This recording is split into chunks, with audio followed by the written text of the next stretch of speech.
Happy Saraswati পুজো সবাইকে।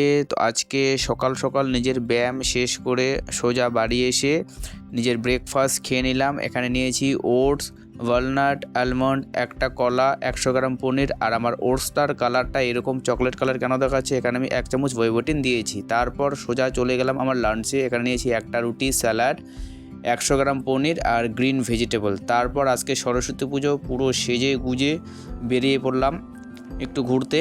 তারপর বাড়ি এসে মা বললো প্রসাদ খেতে হবে, প্রসাদে দিয়েছে অ্যাপেল আর বললো পায়েস খেতে হবে, লুচি খেতে হবে, চলো দাও একটা। সাথে আমি নিয়েছি 1 কাপ দুধ আর 1 কাপ ওয়ে প্রোটিন।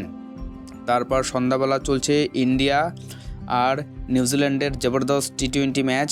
সাথে 1 কাপ বড় কাপ দিয়ে লেমন টি, কারণ খেলার সাথে চা না থাকলে খেলাটা জমে ওঠে না, তাই আমি এই চাটা নিয়েছি। আর সবার শেষে আমার ডিনার করে নিলাম। এখানে হাতে গুনে 3 চামচ রাইস, স্যালাড আর পনির। সবাই ভালো থাকো, সুস্থ থাকো।